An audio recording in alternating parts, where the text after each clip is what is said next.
Assalamualaikum warahmatullahi wabarakatuh.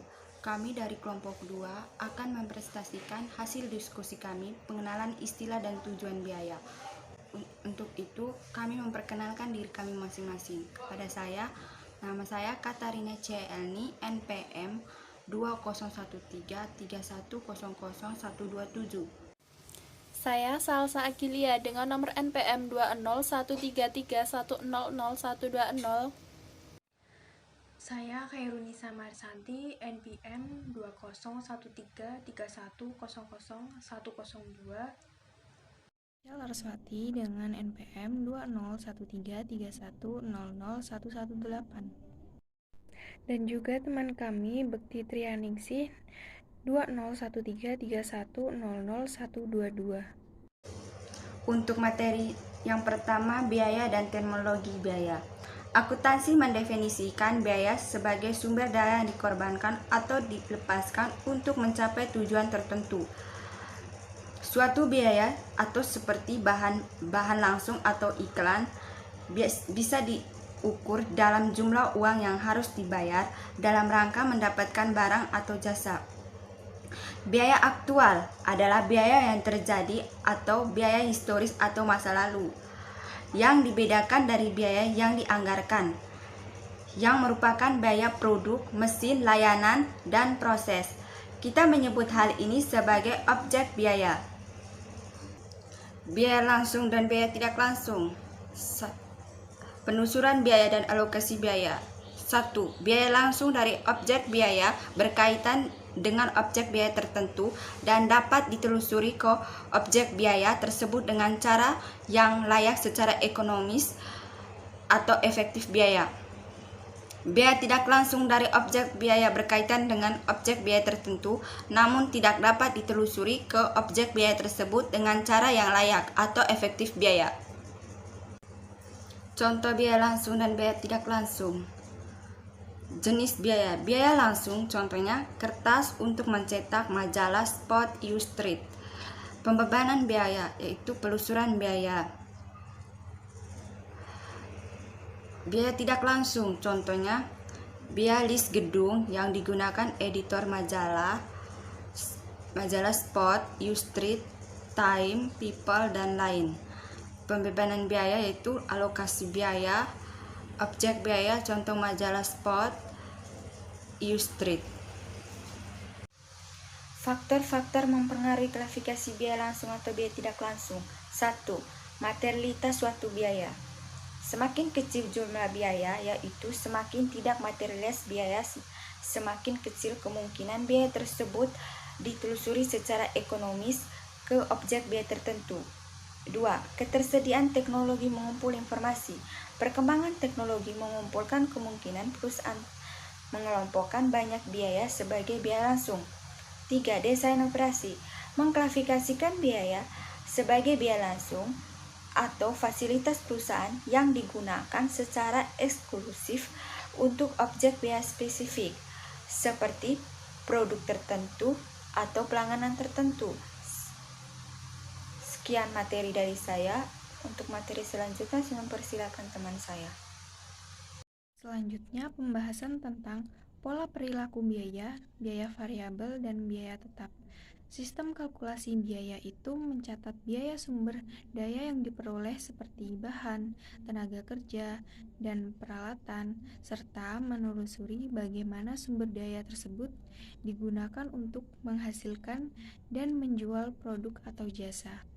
Biaya variabel secara total berubah seiring dengan perubahan tingkat aktivitas atau volume yang terkait. Sedangkan biaya tetap tidak akan berubah secara total selama periode waktu tertentu, sekalipun terjadi perubahan yang besar atas tingkat aktivitas atau volume terkait. Pertama adalah biaya variabel.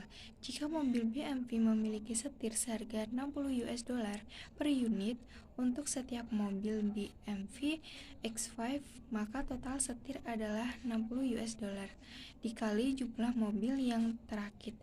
Seperti pada tabel tersebut, biaya setir adalah sebuah contoh biaya variabel karena biaya total berubah seiring dengan perubahan jumlah mobil yang diproduksi.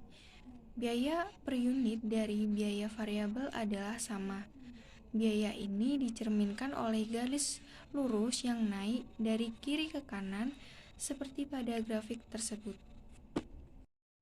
Yang kedua, biaya tetap. Misalkan BMW menanggung biaya leasing sebesar 100 juta dolar per tahun atas pabriknya di Spartanburg. Nilai total biaya tersebut tidak berubah sepanjang perusahaan merakit mobil dalam rentang jumlah tertentu selama 1 tahun. Lihat grafik tersebut. Biaya tetap per unit akan semakin kecil ketika jumlah mobil yang dirakit semakin banyak, seperti yang ditunjukkan pada tabel tersebut. Total biaya leasing tetap sebesar 100 juta dolar. Biaya leasing tetap per X5 menurun seiring dengan kenaikan jumlah X5 yang diproduksi. Biaya tetap yang sama dibagi-bagi ke jumlah X5 yang semakin banyak. Biaya total tidak akan berubah sekalipun tingkat aktivitas atau volume total berubah. Selanjutnya, pemicu biaya. Pemicu biaya adalah variabel seperti tingkat aktivitas atau volume yang menjadi dasar timbulnya biaya dalam rentang waktu tertentu. Artinya, terdapat hubungan sebab akibat antara perubahan tingkat aktivitas atau volume dengan perubahan tingkat biaya total. Pemicu biaya dari suatu biaya variabel adalah tingkat aktivitas atau volume yang perubahannya proporsional dengan perubahan biaya variabel. Dalam jangka panjang, volume produksi merupakan pemicu biaya bagi biaya pengujian. Selanjutnya, rentang yang relevan. Rentang yang relevan adalah rentang tingkat atau volume normal di mana terdapat hubungan khusus antara tingkat aktivitas atau volume dengan biaya yang dibahas. Sebagai contoh, biaya tetap hanya bersifat tetap dalam kaitannya dengan rentang aktivitas atau volume total tertentu. Biaya tetap akan berubah dari tahun ke tahun. Sebagai contoh, jika biaya sewa total untuk 2 truk pembeku meningkat sebesar 2.000 dolar, maka tingkat biaya tetap modal akan menjadi 82.000 dolar. Jika kenaikan tersebut terjadi, maka total biaya sewa truk akan tetap pada tingkat yang baru sebesar 80.000 dolar dengan rentang mil angkut antara 120.000 hingga 240.000 mil. Di sini terdapat hubungan beberapa jenis biaya. Yang pertama adalah biaya langsung dan tidak langsung. Yang kedua, biaya langsung dan variabel. Yang ketiga, biaya tidak langsung dan variabel. Yang keempat, biaya tidak langsung dan tetap. Selanjutnya, biaya total dan biaya per unit. Biaya per unit atau biaya rata-rata dihitung dengan membagi biaya total dengan jumlah unit. Contoh adalah mobil yang dirakit, paket kiriman, atau jam kerja. Misalkan perusahaan menanggung biaya manufaktur sebesar 40 juta dolar pada tahun 2007 untuk memproduksi 500.000 sistem speaker pada pabrik Tennessee Product. Jadi biaya per unitnya adalah 80 dolar. Lalu konsep biaya per unit akan membantu dalam penentuan biaya total pada laporan laba rugi dan neraca serta hasil keuangan yang dilaporkan oleh Tennessee Product kepada pemegang saham, bank, dan pemerintah. Kemudian biaya per unit ditemukan pada setiap area rata-rata nilai, misalnya biaya per unit, desain produk, kunjungan penjualan, dan panggilan telepon layanan pelanggan. Penggunaan biaya per unit dengan hati-hati. Meski penggunaan biaya per unit digunakan pada laporan keuangan dan untuk membuat bauran produk serta keputusan penetapan harga secara reguler, namun untuk banyak keputusan, manajer harus lebih mempertimbangkan biaya total dan bukan biaya per unit.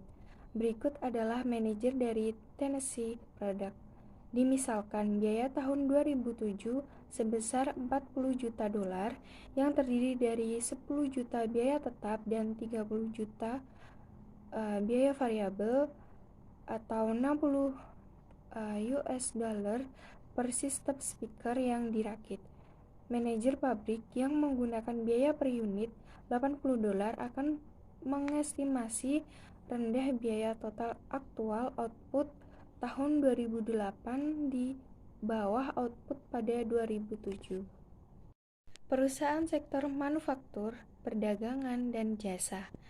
Yang pertama, perusahaan sektor manufaktur membeli bahan serta komponen dan mengubahnya menjadi berbagai barang. Jadi, seperti perusahaan otomotif, perusahaan yang memproses minuman, juga perusahaan tekstil. Yang kedua, perusahaan sektor perdagangan adalah perusahaan yang membeli dan kemudian menjual produk tersebut tanpa mengubah bentuk dasarnya. Yang ketiga, perusahaan sektor jasa adalah perusahaan yang menyediakan produk tidak terwujud. Selanjutnya, laporan keuangan, biaya persediaan, dan biaya periode. Jenis-jenis persediaan. Yang pertama, persediaan bahan langsung. Bahan langsung adalah persediaan yang akan digunakan dalam proses manufaktur. Yang kedua, persediaan bahan dalam proses. Barang-barang yang baru saja dikerjakan tetapi belum sepenuhnya selesai. Yang ketiga atau yang terakhir, persediaan barang jadi adalah barang-barang yang sepenuhnya sudah selesai produksi tetapi belum dijual. Klarifikasi biaya manufaktur yang umum digunakan. Ada 3. Yang pertama, biaya bahan langsung adalah biaya perolehan semua bahan yang pada akhirnya akan menjadi bagian dari objek biaya atau barang dalam proses dan kemudian barang jadi, dan yang dapat ditelusuri ke objek biaya dengan cara yang ekonomis. Yang kedua, biaya tenaga kerja manufaktur langsung yang meliputi kompensasi atas seluruh tenaga kerja manufaktur yang dapat ditelusuri ke objek biaya barang dalam proses dan kemudian barang jadi dengan cara yang ekonomis. Contohnya adalah gaji dan tunjangan yang dibayarkan kepada operator mesin serta pekerja lini perakitan yang mengonversi bahan langsung yang dibeli menjadi barang jadi. Yang ketiga, biaya manufaktur tidak langsung adalah seluruh biaya manufaktur yang terkait dengan objek biaya atau barang dalam proses dan kemudian barang jadi, namun tidak dapat ditelusuri ke objek biaya dengan cara yang ekonomis. Contohnya adalah perlengkapan bahan tidak langsung seperti minyak pelumas, biaya tenaga kerja manufaktur tidak langsung seperti pekerja bagian penawaran mesin dan kebersihan, sewa pabrik, dan asuransi pabrik. Next. Perbedaan antara biaya persediaan dengan biaya periode. Yang pertama, biaya persediaan, inventoriable cost. Biaya persediaan adalah semua biaya produk yang dianggap sebagai aktiva dalam neraca ketika terjadi dan selanjutnya menjadi harga pokok penjualan ketika produk itu dijual. Biaya periode atau period cost adalah semua biaya yang dicantumkan pada laporan laba rugi selain harga pokok penjualan. Untuk perusahaan sektor manufaktur, biaya periode yang dicatat dalam laporan laba rugi merupakan semua biaya non-manufaktur, misalnya biaya desain dan biaya distribusi. Next. Sama-sama teman-teman lihat bagan 2 datar 7 panel A. Persediaan awal barang jadi 1 Januari 2007 ditambah harga pokok produksi tahun 2007 senilai 22.000 dikurang persediaan akhir barang jadi 31 Desember 2007 104 sama dengan harga pokok penjualan tahun 2007 18.000. Margin kotor sama dengan pendapatan dikurang harga pokok penjualan sama dengan 210.000 dikurang 108.000 sama dengan 102.000. Harga pokok produksi adalah biaya barang yang dibeli untuk diproses sampai selesai, baik sebelum maupun selama periode akuntansi berjalan. Seluler produk menghitung harga pokok produksi dalam 3 tahap.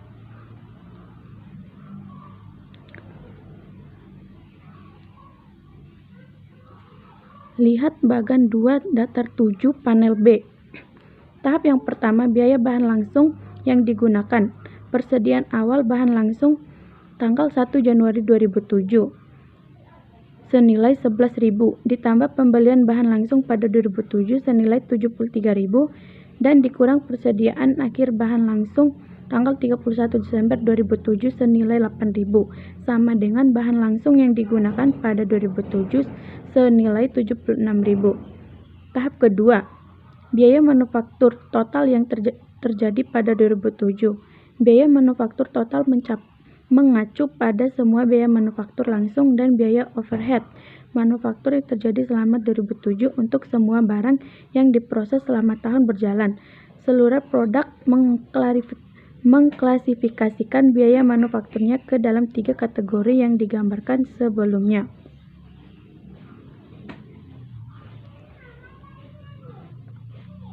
Tahap ketiga, harga pokok produksi tahun 2007. Harga pokok produksi selama tahun 2007 mencakup biaya persediaan awal, barang dalam proses, dan biaya yang dikeluarkan selama tahun berjalan. Perhatikan juga bahwa beberapa biaya manufaktur yang dikeluarkan selama tahun 2007 dianggap sebagai biaya persediaan akhir barang dalam proses. Harga pokok produksi tahun 2007 dihitung sebagai berikut. Persediaan awal barang dalam proses tanggal 1 Januari 2007 senilai 6.000 ditambah biaya manufaktur total yang terjadi pada 2007 senilai 105.000 sama dengan biaya manufaktur total yang dipertanggungjawabkan senilai 111.000 dikurang persediaan akhir barang dalam proses tanggal 31 Desember 2000. Rekap biaya persediaan dan biaya periode bagan 2 datar 8. Persediaan barang dalam proses saldo 1 Januari 2007 senilai 6.000. Bahan langsung yang digunakan senilai 76.000, tenaga kerja manufaktur langsung senilai 9.000 dan biaya overhead manufaktur senilai 20.000. Saldo tanggal 31 Desember 2007 senilai 7.000. Persediaan barang jadi. Harga pokok produksi senilai 104.000. Saldo tanggal 1 Januari 2007 senilai 22.000. Saldo akhir tanggal 31 Desember 2007 senilai 18.000. Harga pokok penjualan. Harga pokok penjualan senilai 108.000. Pada bagan 2.9 merupakan hubungan antara biaya persediaan dengan biaya periode. Pada panel A merupakan perusahaan manufaktur. Biaya manufaktur barang jadi meliputi bahan langsung, biaya manufaktur langsung lainnya, seperti overhead manufaktur seperti biaya tenaga kerja manufaktur langsung. Biaya overhead manufaktur seperti supervisi, pengendalian produksi, dan pemeliharaan mesin. Semua biaya merupakan biaya persediaan. Biaya-biaya dibebankan ke persediaan barang dalam proses sampai barang selesai. Kemudian ke persediaan barang jadi sampai barang terjual. Semua biaya non-manufaktur merupakan biaya periode. Panel B merupakan perusahaan dagang. Perusahaan pengecer atau grosir membeli barang untuk dijual kembali.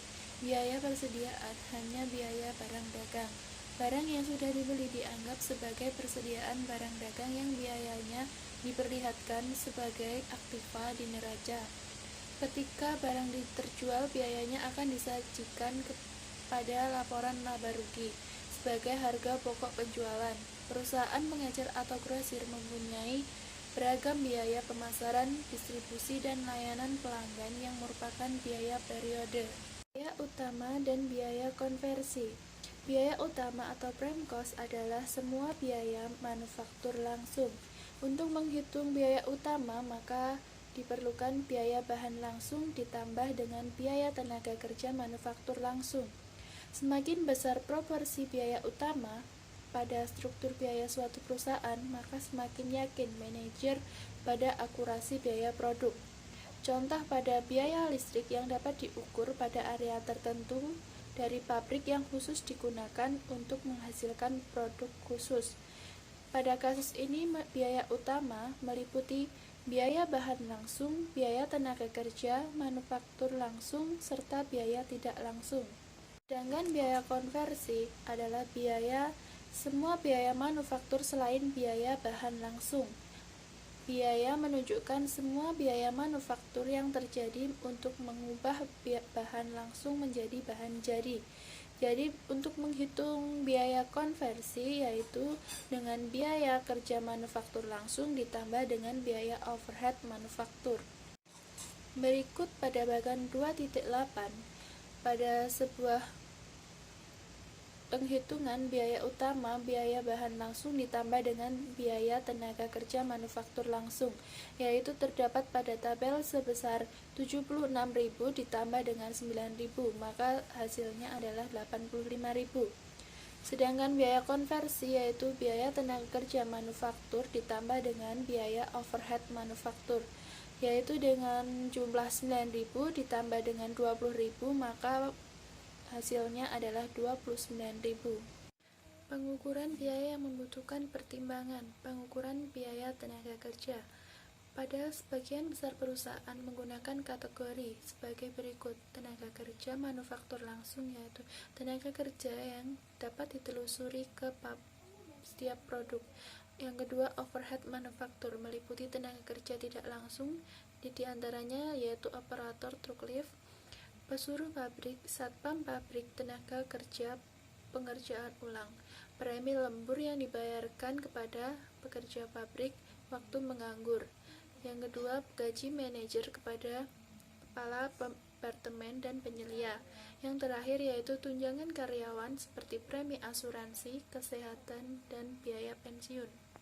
Premi lembur dan waktu menganggur. Premi lembur overtime premium adalah tarif gaji yang dibayarkan kepada pekerja baik tenaga kerja langsung maupun tidak langsung di atas tarif reguler gaji mereka. Contoh pada sektor jasa, Georg Flexner melakukan perbaikan rumah SARS Application Service, dia dibayar $20 per jam untuk waktu reguler serta $30 per jam atau 1,5 kali untuk lembur. Premi lembur adalah sebesar $10 jam lembur. Jika Flexner bekerja 40 jam termasuk 4 jam lembur dalam 1 minggu, kompensasi kotornya diklasifikasikan sebagai berikut. Tenaga kerja layanan langsung 44 jam dikalikan $20 per jam sama dengan $880.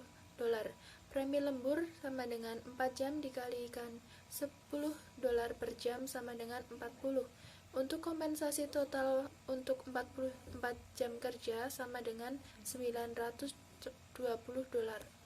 Untuk waktu menganggur adalah gaji yang dibayarkan untuk waktu tidak produktif yang disebabkan oleh kurangnya pesanan, kerusakan mesin, kerusakan bahan, jadwal yang buruk, dan lain sebagainya. Misalnya, jika SARS memperbaiki kerusakan truk selama 3 jam, maka penerimaan Flexner akan diklasifikasikan sebagai berikut. Tenaga kerja layanan langsung 4 jam dikalikan $20 per jam sama dengan 880. Waktu menganggur overhead layanan 3 jam dikalikan $20 per jam sama dengan 60.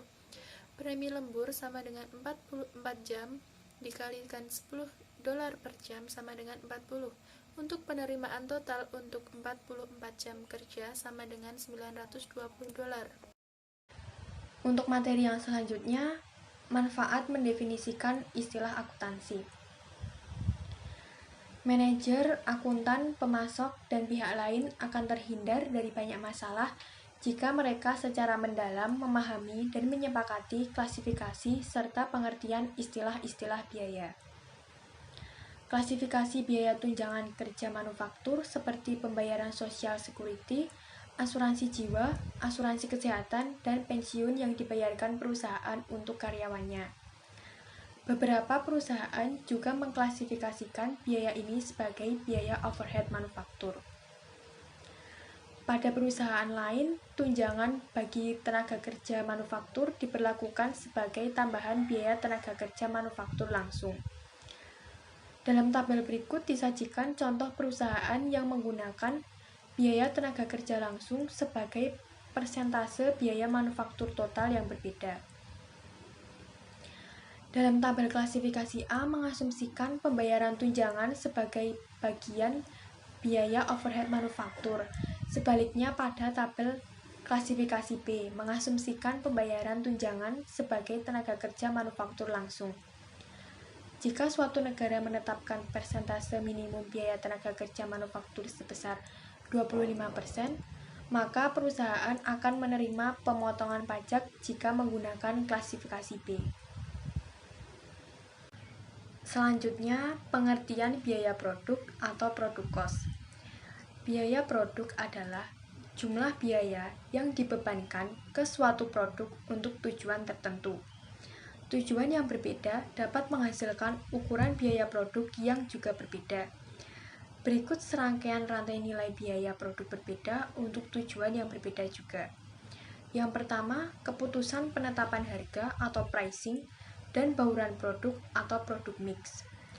Untuk tujuan pengambilan keputusan tentang penetapan harga dan analisis produk mana yang akan menghasilkan laba terbaik, manajer tertarik pada profitabilitas menyeluruh dari produk yang berbeda.